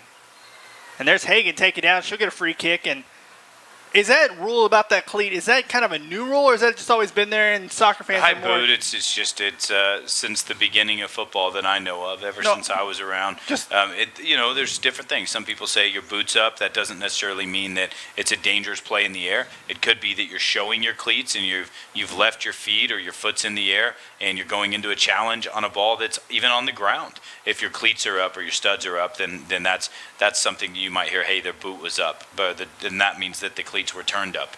In the event that it's you've left the ground and your foot's in the air, your boot's in the air, and then towards a player's torso or head, then that's obviously you could have your foot up 2 or 3 feet in the air and another player come in and try to play the ball really low with their head and not be dangerous, because the danger was that the player put their face in there. Gotcha. That's not the case when your foots are above the waistline. And there's the Spurs. They get a ball on the left side. They're going to look for a cross. They'll chip it back out. And they cannot gain it as it goes right to Kelsey Sheldon. She'll drop it off to Kronk. And they're going to try to cross inside. It's headed out. Nice defense right there by number 14, Amy Strath. Blake, I know I often am the officiating expert on many sports, but when it comes to soccer, that was a great explanation. We had a new understanding of that. And they're going to try to cross it, and it's Nice, Peyton Vinzi with the deflection to kick it out, and they're going to force the Spurs to reset. There's Vinzi challenging again, and she forces the turnover right to Hagan. Peyton Vinzi really starting to find her rhythm here in the second half. A lot more in control. She was kind of like a squirrel on sugar in the first half, and this half looking a lot more, I guess you want to say, a little bit more tactical in her approach.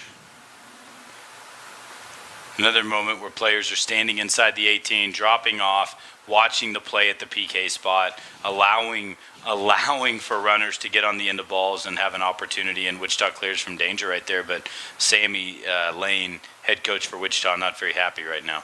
Corner coming in the 76th minute for Texas. They're going to cross into the box. It goes wide. Headed out. Nice defense by FC Wichita. Control their 4-2 lead here. And there's Hagan once again. And they're going to try to find Kramer on the long ball, or Emily Jensen. There's Jensen. Maybe better serve there with Peyton Vinzi. Wichita ends up earning a throw-in, applying pressure. Wichita leaving the two players high in the 4-4-2 defensively against the two center backs and saying, look, you're not going to be able to go backwards. But if Emily Jensen is able to peel off of that defender and just come show her feet and allow Peyton Vinzi to not play the long ball but instead play into feet, Wichita maybe takes a better opportunity out of that last transition. They were trying to get it in there to McClure. Can't do it. Tipped out there. Nice way to put your boot out there, but it will be a throw-in for FC Wichita. Couple of subs coming on for the Spurs. Brittany Jones coming back on, and Kenny Kessler.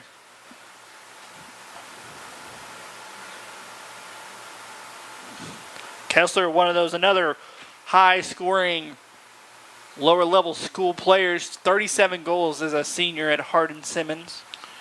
You know, if Wichita can continue to get possession in the offensive third and relax, I think you're going to see a player with the energy level of Emily Jensen get a chance to score. It'd be great to see her get a chance to put one in the net. But, you know, just relax in the offensive third. Get players involved. Come touch the ball. We don't have to force it and end up in this kind of situation where we're allowing the Spurs to run at us while we recover. And there's A.K. Ward being challenged. She'll drop it off. They'll chip it in, try to. Oh, handball, we get away. No call.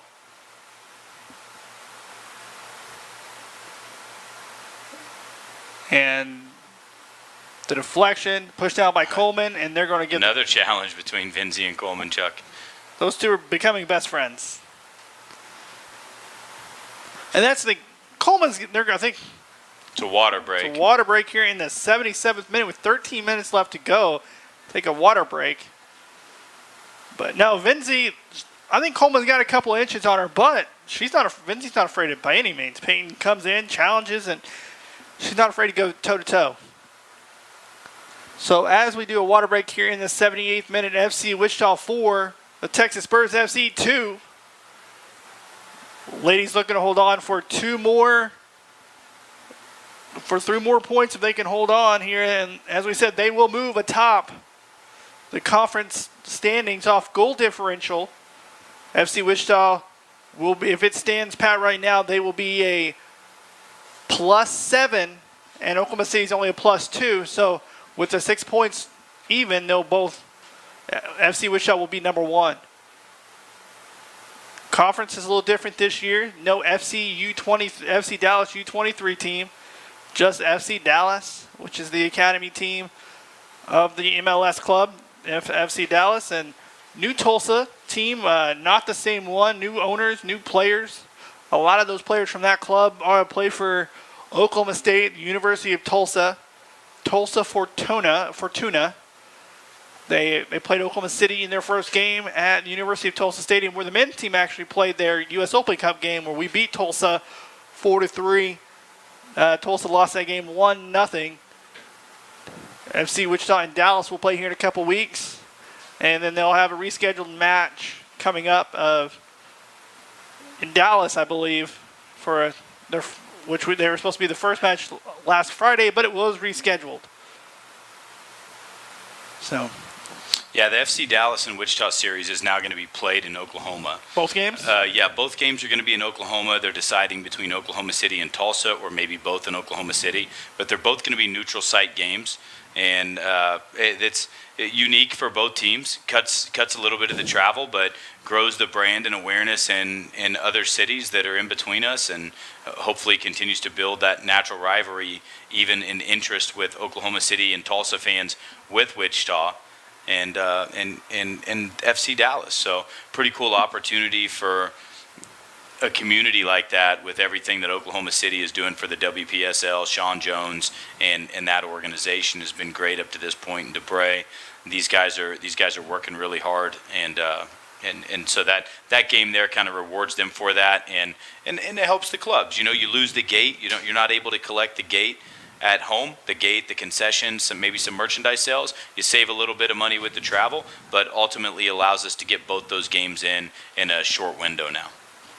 Yeah, a 3-hour drive for both teams from Dallas, or about 2.5 from Wichita, but it'd be nice. And depending on where they play, it could be, especially let's say they play in Taft in Oklahoma City, which could be really nice for both of these clubs, a reward for their sacrifice of giving up their home match. That'd be a fun one. And here come the Spurs. Shot into the box and saved by Jamie Reichenberger, diving to the right side. And most people think, when they think of soccer in Oklahoma City, they think of the Oklahoma City Energy. They don't know the Oklahoma City FC has been around for almost a decade.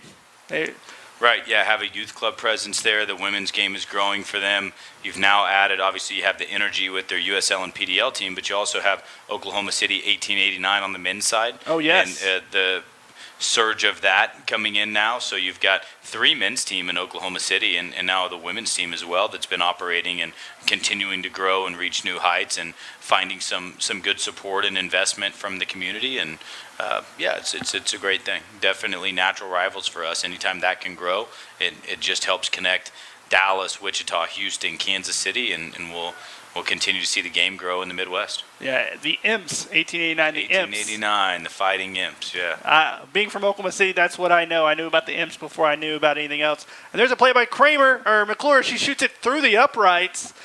And the other football, that's 3 points. But this one, it's just a goal kick. So, 82nd minute, FC Wichita leading 4-2. As they're looking to go on top of the conference standings, if they can hold on here and not give up 2 late ones. And on comes Downing once again. And looks like Vinzi's probably done for the night. She's rolled her sock down a little bit. And probably done for the evening. She's given us some good minutes. Fresh off, you said, injury and rehab, and so... It's major surgeries. You know, I couldn't tell you exactly what surgery it was, but it was to both legs. It was something that she was experiencing that was more of a disease that was correctable, but put her through some serious rehab. There's Hagan to Benefield to McClure. McClure challenging, and she's clipped by the goalies. They both go for the ball. Bedoy outside the box when she hits that. And that's the other thing, as a fan of soccer, if you're kicking the ball and you're outside the box, that's still should be outside the box, yes? You're saying if you're brought down when you're playing the ball? ball? The kicker, it's because she's dropping the ball, she's outside the box, but she was a full step outside the 18. Oh, yeah, correct. If the player can be outside the box, the ball can't be. If the ball is outside the box, then it's a handball. That's not necessarily a penalty. Right. It's not a handball in the box. It's actually a handball out of the box. So you get a free kick right on the edge of the box. The AR has to be in line to catch that, or it has to be very significant. It's kind of like a basketball. The step in, like on the inbound, they're like nobody's paying attention really. Soccer's kind of the opposite of basketball. Basketball, the player has to be inbounds and the ball can be out of bounds. In soccer, the player can be out of bounds, but the ball has to stay in bounds. Even if it's bent and hit in the air and it goes out and in, it's still out of bounds because the entire ball went across the entire line at some point. Entry into the box, there's Rachel Van Burkirk with the clearance. Nice defense by FC Wichita to preserve their 4-2 lead here at Trinity Stadium. You know, nice crowd with everything going on in Wichita. Nice group of people coming out and watching us play, and it shows the dedication and the growth of soccer here in Wichita. Yeah, the Wichita River Fest has its opening night parade. It's one of the top, I think I saw in the newspaper, it's one of the top 20 outdoor events in the United States from attendance or something like that, wasn't it? I saw something in the newspaper blew today my that mind. gives you an idea of the amount of, not how great the event is, but the attendance and how long it goes. It's a week long, and you have 100,000 people hanging out in downtown Wichita for a week. It's pretty impressive event. But that tonight, it's later in the evening, the fireworks nights, the parade nights, and things like that. It does draw quite a few people, and certainly hurts the attendance. So we appreciate the loyal fans to come out and watch friends, family, club, and former We had teammates. youth players coming out here on their birthday. They'd rather come to watch FC Wichita. That blew my mind. The mom Right. coming up here. The 07 girl from the FC Wichita Academy team, 07 Ellie Newcomb, Yeah. who is a fantastic forward and definitely dreams of playing at this level and beyond, and without a doubt is on pace to be whatever she wants to be as a player, and has that kind of intensity. She's down here now actually in front of us, looking to take a picture with head coach Sammy Lane. He's got his hands on his face. Hey, it's her birthday. Can she get a picture?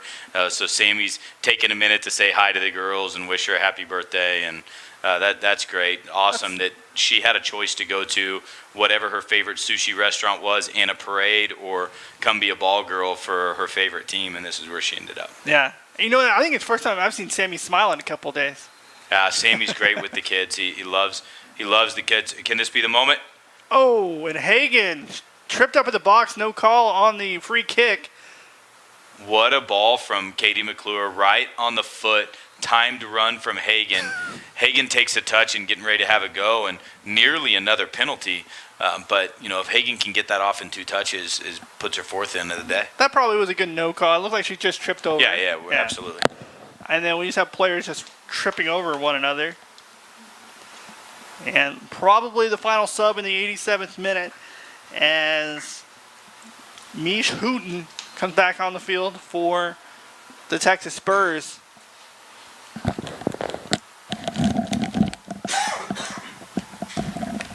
Trying to get in. There's Gabrielle Coleman. Oh, and there's Rachel Vansberg. She makes another fantastic challenge, clears the ball, and here comes FC Wichita. Oh, turnover back inside the 18. There's Coleman trying, and it's cleared out for a throw-in for the Spurs. Finally, you see Wichita ball in, ball laid off from McClure, back into the midfield to Hayden Burnett, and then a ball through. And that's what you can get in the 4-4-2. You have 2 players out of the center mid supporting whichever forward is going to play the target. So it's a ball into the target, a ball laid back into the midfield, and then a ball through to, at this point, would have been Grace making the run.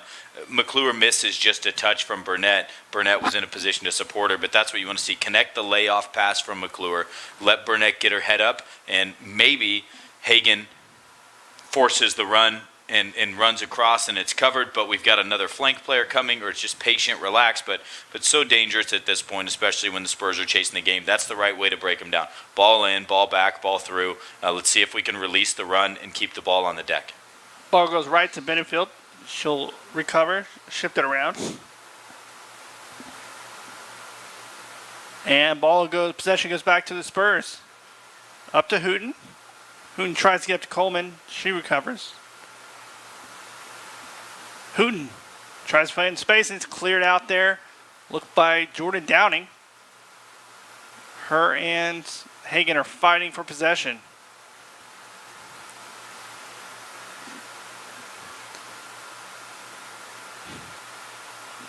These Laters are still fighting in the 89th minute. Oh, almost a chance there, but ball goes out of bounds for Kelsey Sheldon. Be an FC Wichita throw-in here in the 89th minute.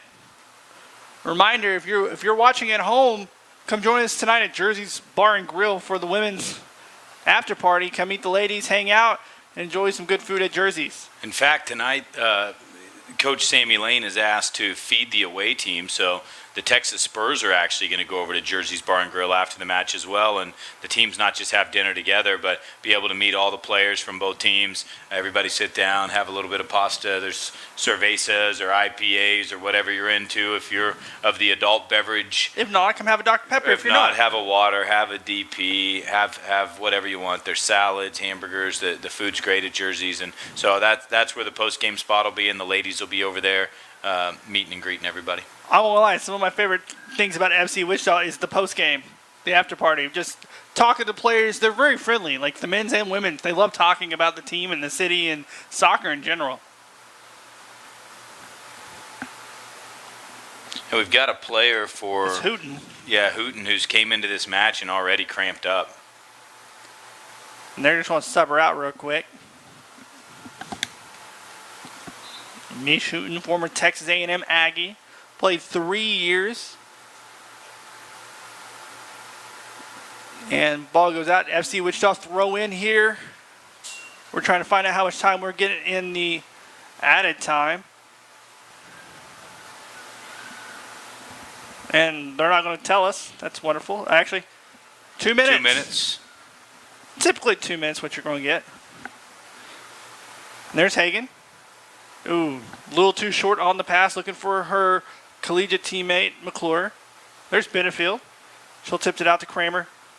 And she'll clear it into the box, recovered by Bedoy. And we are into added time here at Trinity Stadium. FC Wichita in control, 4-2. They've never trailed, led 3-0. Texas came back, scored 2 goals. And then Hagan scored on a PK to make it 4-2 and give her a hat trick. I don't have our media guide immediately in front of us, Blake, but I don't remember too many players scoring 3 goals for FC Wichita. I think maybe McClure might have done it last year. That's the only thing I can think of. Ince as well. Brooklyn Ince had a hat trick in the game. Yes. At this point, there's maybe a minute left in this match, and not even sure Wichita needs to take this free kick. Back the players up, bring 2 players to the ball, take this to the corner, and let's just kill off this game.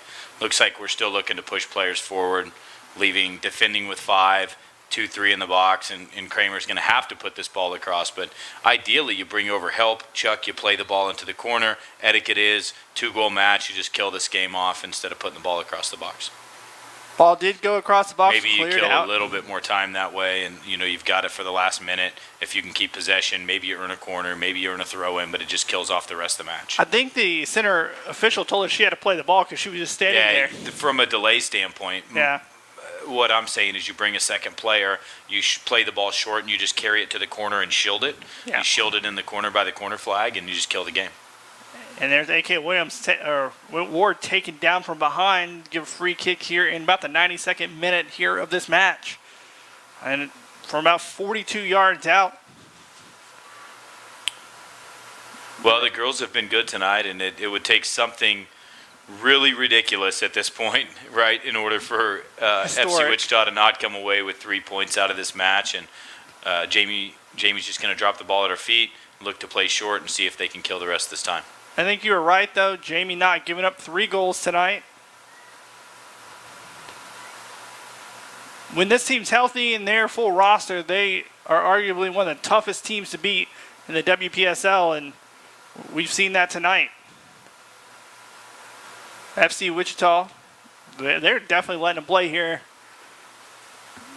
FC's trying to kill it. I think if we get back to the center circle, that could be it. Good banter from Sammy and Ed down here, and we can kind of see him standing down by the 4th official, a little bit closer to the FC Wichita bench than as we pan out and you look over and you can see the 2 of them standing here. They're high-fiving and hugging and talking and kind of joking around, and a couple of old friends, old pros, and both trying to do big things in their community for women's sports and women's soccer. And so good to see those guys. Playing each other twice in a week is never easy for anybody, but that's going to be the match, full-time, 92nd minute, Wichita 4-2. There you go. Improved to 2-1-0 on the season. They are now in first place in the Southwestern Conference. Oklahoma City plays tomorrow, but for now, FC Wichita earns the 3 points and earns first place. On Sunday, we will go to Oklahoma City, and that'll be a pivotal 1 versus 2 in the conference, back-to-back games. That could be for the conference, the next 2 matches. You want to win the conference. If you win the conference, you go to regionals. And then you go to regionals, you go to nationals. So, a lot on stake for FC Wichita over the next probably 4 or 5 days. Yeah, absolutely. You want to come out of this conference. If you can come out of this conference, the regionals are in Texas. The national final for the WPSL this year is in Oklahoma City. So an opportunity for Wichita to travel a little bit close to home if they can advance out of that. Whichever team in our region wins, whether it's Tulsa has a great team, Oklahoma City has a great team, the Spurs, FC Dallas, whoever comes out of this conference, it's not long. It's in your backyard to go play in the regionals. If you advance out of that, teams are traveling from all over the country. You're still playing in your backyard. It's a couple-hour drive to, geez, if it's Oklahoma City, it's at home. So, but for us, it might as well be a home game at that point. So it's definitely a year that we've called it trophy hunting. The ladies have an opportunity to do something special in their minds and in their hearts, and as they continue to improve and get together and get players minutes, and you start to see later in the season the Brooklyn Ants and players like that come back into this team, they'll continue to strengthen the side and hopefully be able to reach their goal. And that'll do it here from Trinity Stadium. I'm Chuck Channing for Blake Shoemaker. Thank you for joining us here on YouTube for FC Wichita Women's Soccer. We'll see you on Wednesday.